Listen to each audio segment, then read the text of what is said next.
y avait une fois, voilà très longtemps, un homme néolithique. C'était un primitif qui vivait dans une grotte et portait très peu d'habits.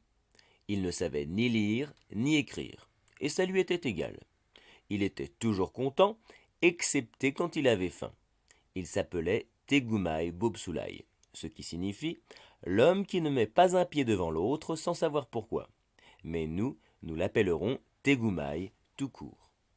Le nom de sa femme était Techumai Tewindu, ce qui signifie la dame qui fait beaucoup de questions.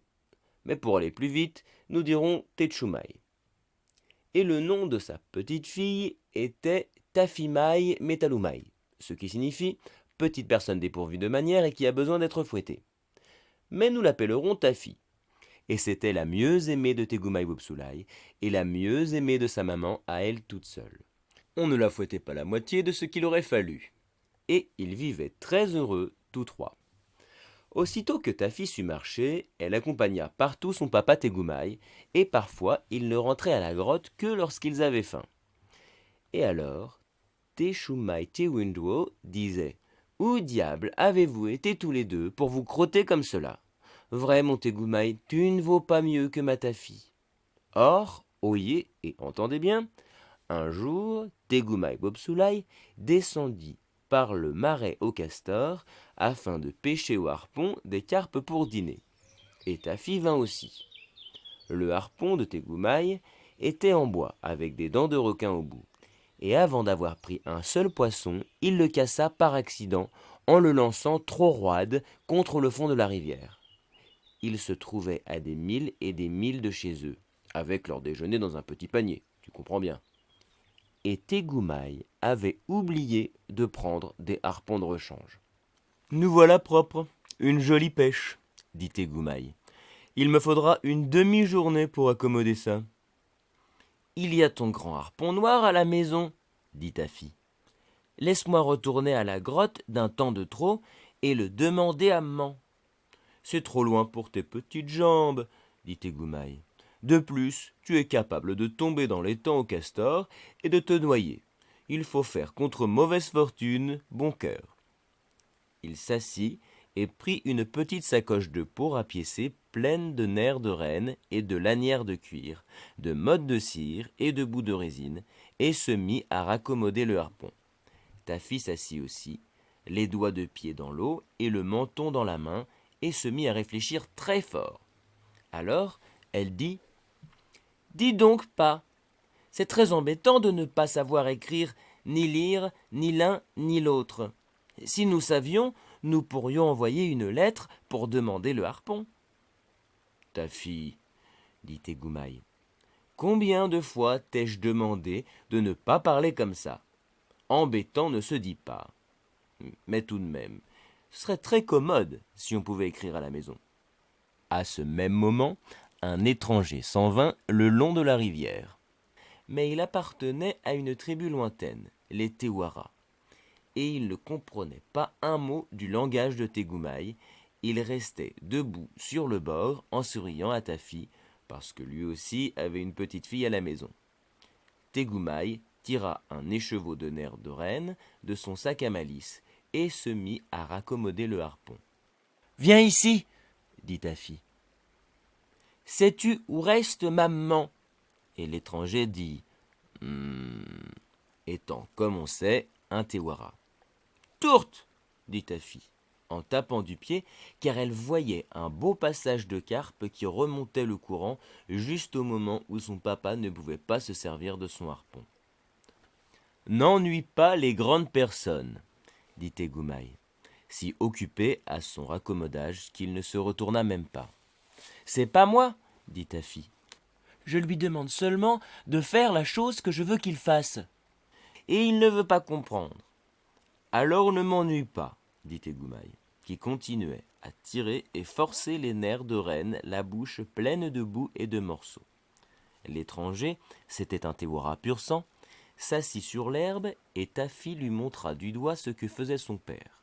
L'étranger pensa « Voici une enfant très surprenante. Elle tape du pied et me tire la langue. Ce doit être la fille de ce noble chef qui est si puissant qu'il ne veut pas faire attention à moi. De sorte qu'il sourit plus poliment que jamais. Maintenant, dit Taffy, je veux que tu ailles trouver maman parce que tes jambes sont plus longues que les miennes et que tu ne tomberas pas dans l'étang au castor.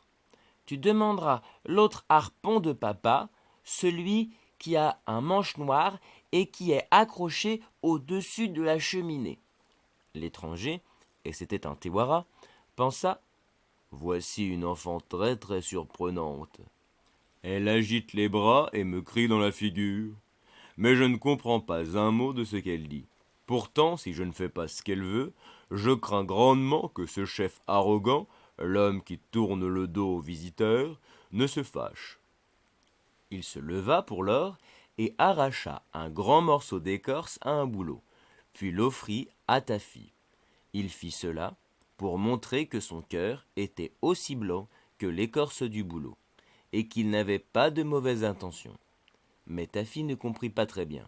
« Oh, dit-elle, je vois à présent, vous voulez l'adresse du domicile de maman. Je ne sais pas écrire, mais je sais dessiner des images, pourvu que j'ai quelque chose de pointu pour gratter avec. Prêtez-moi, je vous prie, la dent de requin que je vois à votre collier. » Et l'étranger, c'était un Tewara, ne dit rien, et Taffy étendit sa petite main et tira sur le beau collier de cailloux de graines et de dents de requin qu'il portait au cou.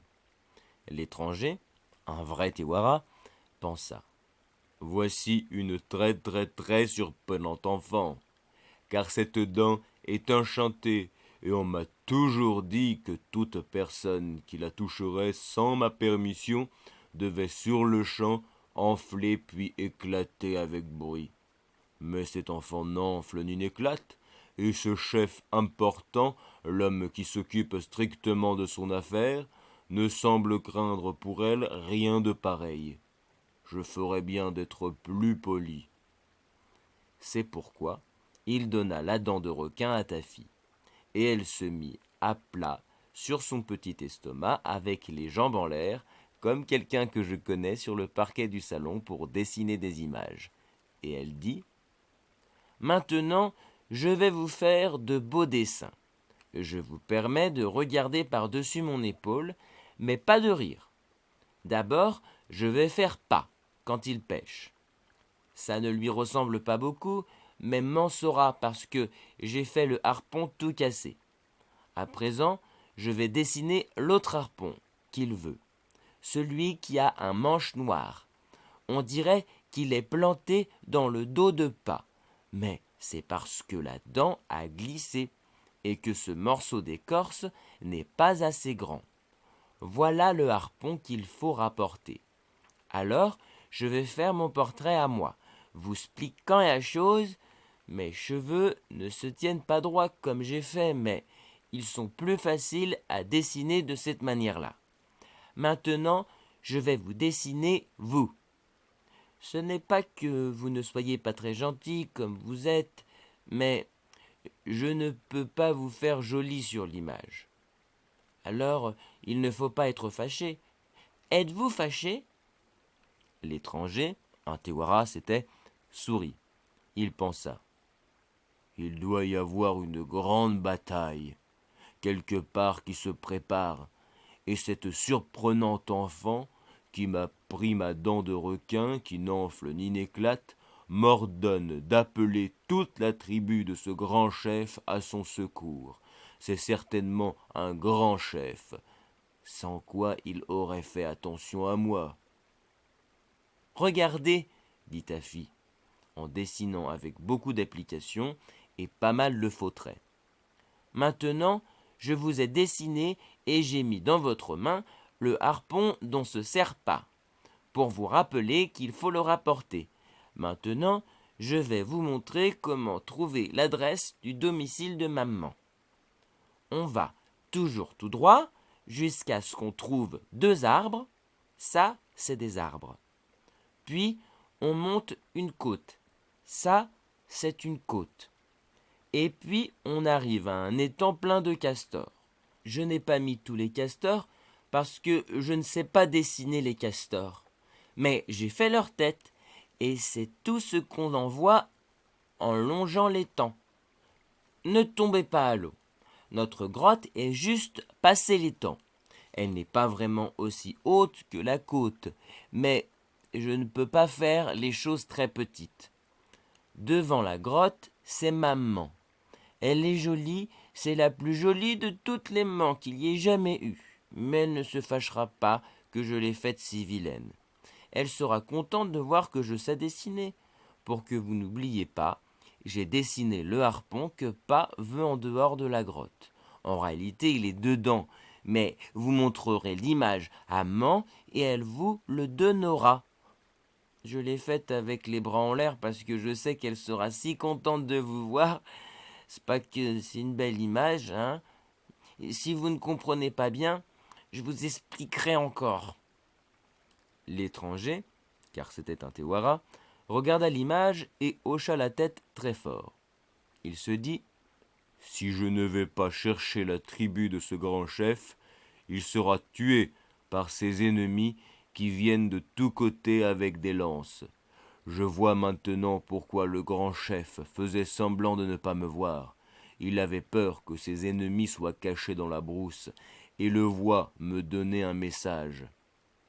C'est pourquoi il me tourne le dos, afin de laisser la sage et merveilleuse enfant dessiner la terrible image qui me montre ses dangers. Je vole demander du secours à sa tribu. » Sans même demander son chemin à Taffy, il partit comme le vent à travers la brousse, l'écorce de bouleau à la main, et Taffy se rassit toute contente. Or, voici l'image que Taffy avait dessinée. « Qu'est-ce que tu faisais, Taffy ?» dit Tegoumaï. Il avait raccommodé son harpon et le balançait avec soin pour voir si ça tenait. « Une petite idée que j'ai eue, pas chérie, » dit Taffy. « Pourvu que tu ne fasses pas trop de questions, tu sauras bientôt et alors tu seras étonné. » « Tu ne te doutes pas comme tu seras étonné, pas chérie. Promets-moi que tu seras étonné. »« Très bien, » dit Tegoumaï, et il continua de pêcher. L'étranger, saviez-vous que c'était un Tewara, partit à toutes jambes, tenant l'image à la main, et après quelques milles, tout à fait par hasard, tomba sur Techumai Tiwindwo, à la porte de sa grotte, causant avec quelques autres dames néolithiques qui venaient de partager un déjeuner primitif. Taffy ressemblait fort à Techumai, de sorte que l'étranger, en pur Tewara qu'il était, sourit poliment et lui tendit l'écorce de bouleau. À peine l'eut-elle regardé qu'elle se mit à crier comme une folle et sauta aux yeux de l'étranger. Les autres dames néolithiques le jetèrent aussitôt cul par-dessus tête, et les 6 plus lourdes s'assirent dessus en randonnion, tandis que Techumai lui arrachait des poignées de cheveux. « Ce qu'a fait cet étranger est aussi visible que son nez au milieu de sa figure. Il a tout lardé mon Tegoumaï de harpon et fait si peur à la pauvre Taffy que ses cheveux se tiennent droit sur sa tête. Et non content de cela, il a l'audace de m'apporter une horrible image qui montre comment il s'y est pris. Voyez !» Elle montra l'image à toutes les dames néolithiques patiemment assises sur l'étranger. « Voici mon Tegoumaï, avec un bras cassé. Voici une lance qui lui entre dans le dos. Voici un homme qui va jeter son harpon. Et voici un autre qui lance son harpon du fond d'une grotte. Et voici un tas de gens. » C'étaient les castors de Taffy. Mais c'est vrai qu'ils avaient un peu l'air de personne. « Qui arrive derrière Tegoumaï ? Quelle horreur !»« Quelle horreur !» répétèrent les dames néolithiques. Et là-dessus, elles remplirent de vases les cheveux de l'étranger, ce qui le surprit grandement. Et elles battirent les tambours de la tribu et rassemblèrent tous les chefs de la tribu de Tegoumaï, sorciers, guerriers et bonzes, lesquels décidèrent, avant de couper le cou à l'étranger, de le mener à la rivière afin qu'il leur montrât là où il avait caché la pauvre Taffy.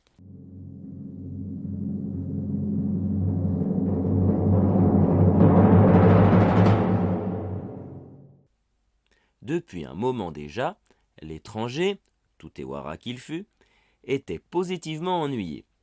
Ses cheveux étaient tout collés debout, on l'avait roulé de long en large sur des galets durs, on s'était assis dessus en rang de 6 à la fois, on l'avait cogné et bourré à lui couper le souffle, et quoiqu'il ne comprît pas leur langage, il était presque sûr d'une chose, les noms que lui donnaient les dames néolithiques n'étaient point polis. Pourtant, il ne dit rien jusqu'à ce que toute la tribu de Tegumai fût assemblée, et alors les mena jusqu'au bord de la rivière Wagai, où ils trouvèrent Tafi qui faisait des guirlandes de marguerites, et Tagumai qui pêchait des carpes avec son harpon raccommodé.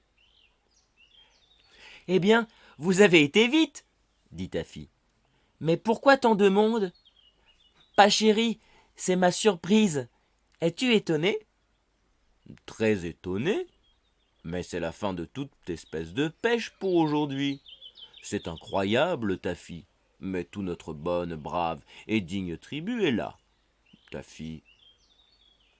C'était vrai. Alors, Teshumaï se précipita et se mit à embrasser Tafi très fort. Mais le grand chef de la tribu de Tegumai prit Tegumai par les plumes de son toupet et le secoua avec sévérité. « Explique, explique, explique !» cria toute la tribu. « Lâchez mon toupet, dit Tegumai. Qu'est-ce qui vous prend ? On ne peut plus casser un harpon sans que tout le pays vous tombe dessus maintenant ? C'est mon affaire. » Avec tout ça, dit Tafi, vous n'avez même pas apporté le harpon à manche noire. Et qu'est-ce que c'est que cette manière de traiter mon gentil étranger ? On le passait à tabac méthodiquement tant que les yeux lui en sortaient de la tête. Il ne pouvait qu'ouvrir la bouche et montrer Tafi du doigt. « Où sont les méchants qui t'ont donné des coups de lance, chéri ?» dit Teshumaï Tiwindwa. « Il n'y avait personne, dit Tegumai. Ma seule visite ce matin est ce pauvre homme que vous essayez d'étrangler en ce moment. N'allez-vous pas bien ? Ou êtes-vous malade, ô tribu de Tegumai ? » Il apportait une horrible image, dit le grand chef. Une image qui te montrait tout lardé de lance. Peut-être que je ferais mieux de raconter que c'est moi qui lui ai donné l'image, dit Tafi. Mais elle ne se sentait pas très à l'aise. Toi ? dit la tribu de Tegumai d'une seule voix. Petite personne dépourvue de manières et qui a besoin d'être fouettée, toi ? Tafi, ma petite, dit son père. Nous y sommes d'un petit raffut. Et il passa son bras autour de Tafi, et ça lui était égal. Explique, explique, explique, dit le grand chef de la tribu de Tegumai. Et il sautait à cloche-pied. Je voulais que l'étranger aille chercher le harpon de pas, dit Tafi. C'est pourquoi j'ai fait le dessin. Il n'y avait pas des tas de harpons, il n'y en avait qu'un. Je l'ai dessiné 3 fois pour être plus sûr. Il n'y avait pas moyen de l'empêcher d'avoir l'air piqué dans la tête de pas. L'écorche était trop petite, et ces machins que Man appelle des gens méchants sont mes castors. Je les ai dessinés pour lui montrer le chemin près de l'étang, et j'ai dessiné Man à l'entrée de la grotte, l'air content, parce que c'est un étranger gentil. Et pour vous, je vous trouve tous très bêtes, dit Tafi. Il est très gentil, mon étranger. Pourquoi lui avez-vous mis de la vase plein les cheveux ? Lavez-le. Personne ne dit rien pendant longtemps. Puis, le grand chef se mit à rire, puis l'étranger, c'était un Tewara, lui au moins, rit aussi. Puis Tegumai rit si fort qu'il tomba à plat sur la rive. Puis toute la tribu rit ensemble, chacun plus haut que l'autre. Les seules personnes qui ne riaient pas, c'étaient Tishumai Tiwindwo et les autres dames néolithiques. Alors, le grand chef de la tribu de Tegumai s'écria, dit et proclama : « Oh, petite personne dépourvue de manières, qui aurait besoin d'être fouettée. Tu as fait là une grande invention. C'est pas exprès, je voulais seulement le harpon à manche noire, dit Taffy. Ça ne fait rien, c'est une grande invention tout de même, et un jour, les hommes l'appelleront l'écriture. À présent, ce n'est que des images, et comme nous venons de le voir, les images, on les comprend quelquefois de travers. Mais un temps viendra, ô enfants de Tegoumaï, où nous ferons des lettres, 25, pas moins, et où nous saurons lire aussi bien qu'écrire. Et alors, on ne se trompera plus que les dames néolithiques débarbouillent présentement la chevelure de l'étranger. Plus tard, ils adoptèrent l'étranger, un vrai Tewara de Tewar, et l'admirent à la tribu de Tegoumaï, parce que c'était un garçon bien élevé qui n'avait pas fait d'histoire à propos de la vase que les dames néolithiques lui avaient mise dans les cheveux. Mais depuis ce jour-là, et ça doit être la faute de Taffy, il y a très peu de petites filles qui n'ont jamais aimé apprendre à lire ou à écrire. La plupart préfèrent dessiner des images et se promener avec leurs pas, tout comme Taffy. Sur la première image, tu peux voir le bout d'écorce de bouleau sur lequel Taffy a dessiné. Sur la deuxième image, c'est l'histoire de Tafimaï Metaloumaï, gravée sur une vieille défense, il y a très longtemps, par les anciens peuples. Si tu as écouté mon histoire, tu verras comment tout cela est raconté sur la défense. La défense est un morceau de vieille trompette de tribu, laquelle appartenait à la tribu de Tegoumaï. Les dessins ont été gravés dessus avec l'ongle ou quelque chose comme ça. Et après, on a rempli les creux de la gravure avec de la cire noire. Mais toutes les lignes de séparation et les 5 petits ronds en bas ont été remplis avec de la cire rouge.